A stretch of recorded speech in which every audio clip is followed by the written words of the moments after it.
A very special project, and this is Josh here getting this tree out of the ground. Can you put it down again, Josh?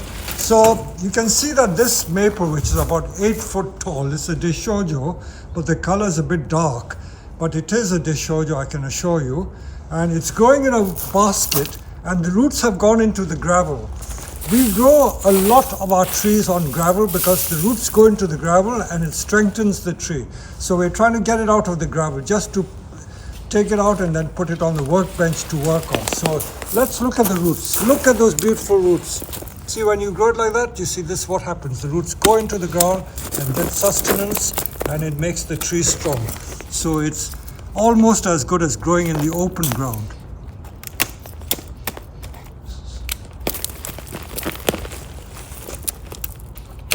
Look at those roots.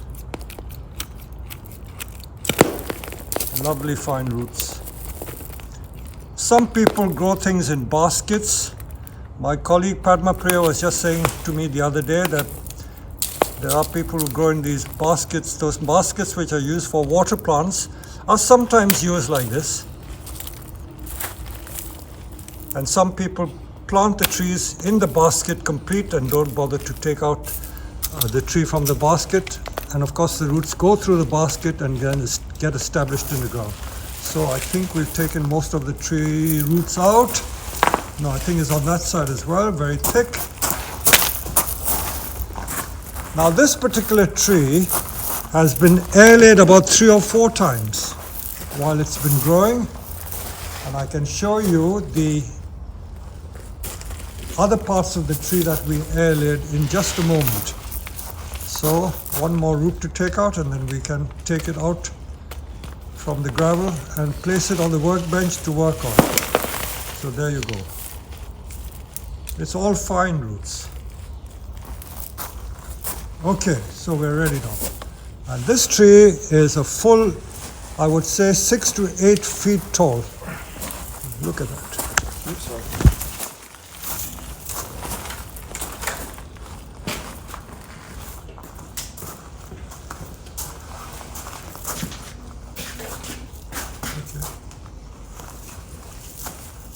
On the workbench.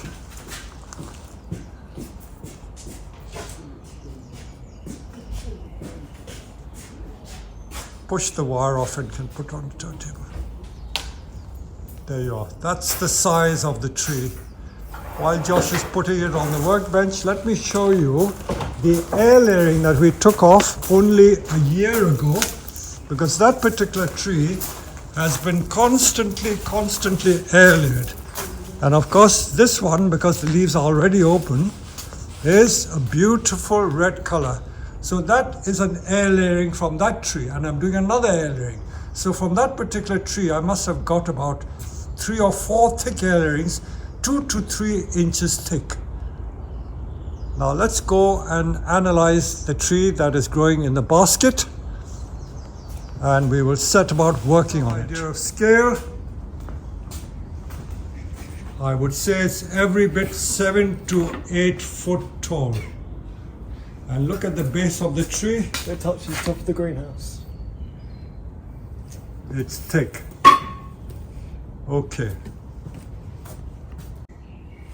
So I thought I'd wear a Hawaiian shirt just to make out that it's spring. It's the 24th of March. So we're well into spring, but not quite warm enough. Let's see what we do with this great big Deshojo. Now this Deshojo is special because it's got like a twin trunk at that height. And what does it remind me of? It certainly reminds me of my famous Peter Chan's split trunk maple, for which most people know me for. That maple is a very special maple, and I thought I'd show you what it looks like. In fact, I will show you from my different books. This is my first book, Bonsai, the Art of Growing and Keeping Miniature Trees. This, I think, is the French version, and that is the split trunk maple, photographed in 1984.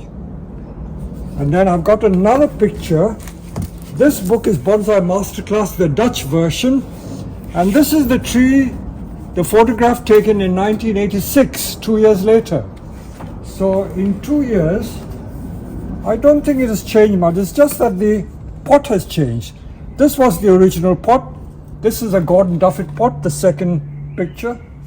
So that's what it looks like. And what I wanted to show you is, you see how the trunk grows like this? The twin trunk is like that.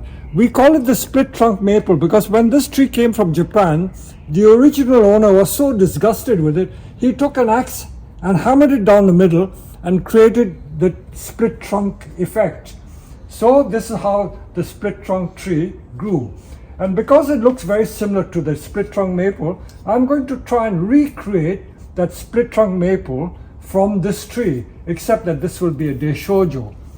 Let me show you yet some more pictures. Let me find my coat.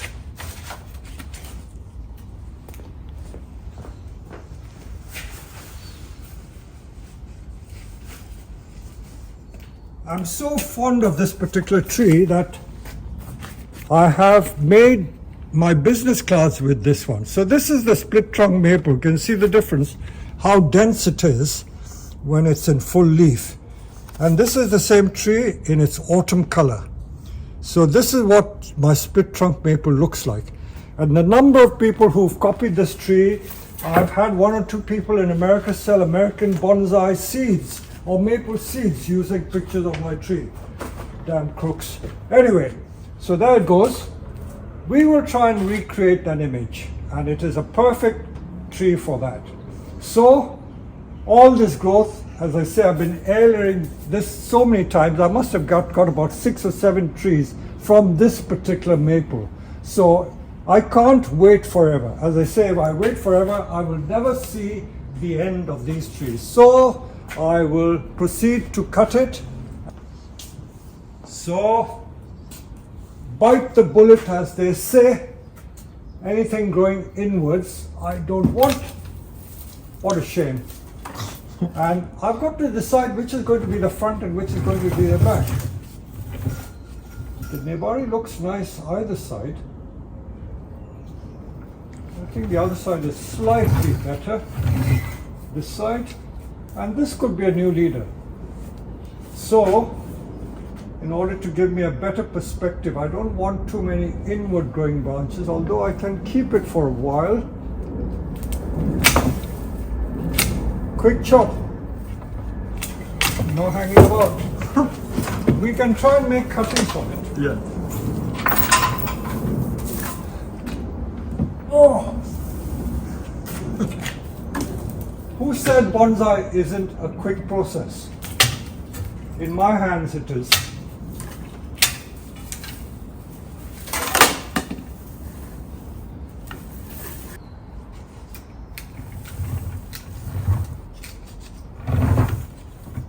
So just by cutting off those long branches, and see what we've cut. All that. What a waste, you might say. But needs be, you've got to do it.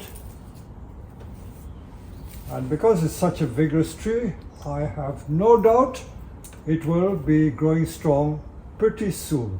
Now what will I do with that leader? I should probably pare it off, get a finer cut. Let me try and use that little electric saw. Jo, skal godt.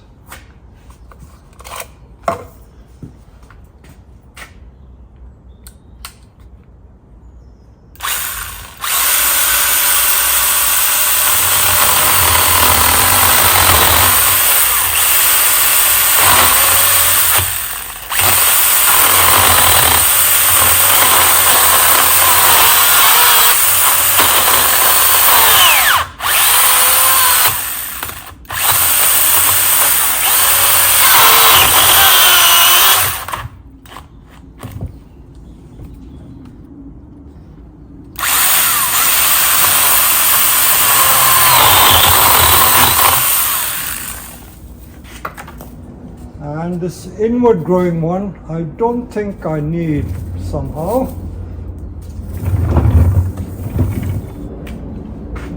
You don't want it going inwards, you want it going outwards.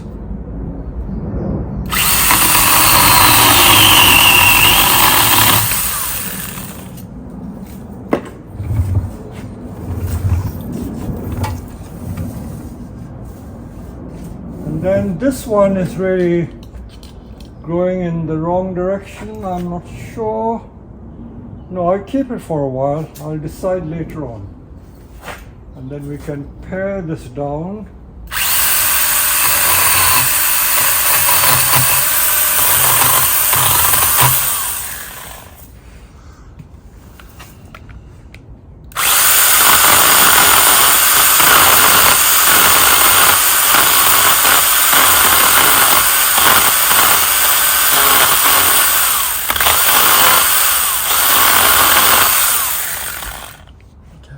Again, I should get commission.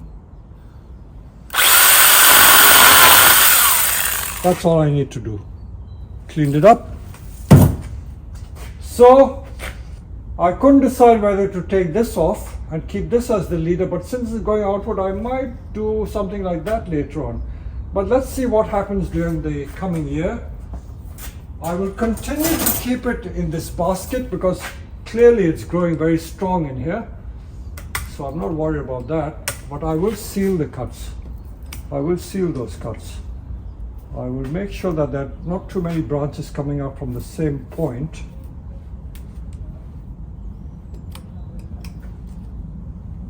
And there you are. This is the start of the second generation split trunk maple. That's all there is to it. And I hope in time, I will show it to you again next year. I will resist trying to sell it because you won't believe the number of people who keep pestering me to sell trees that I do on the YouTube videos. When they recognize the tree, they'll say, oh, I saw that on the YouTube video, will you sell it to me? But I will resist doing that because I want to follow this project through. I will just wire these very lightly to guide it in the right direction. And this will be the start of the split trunk. That might cause what we call inverse taper. So I'm going to take that off. If you have too many branches growing from one point, it encourages inverse taper, which you don't want. And I will just seal it with a tree sealant, and there you go. That is the start of our third generation split trunk maple.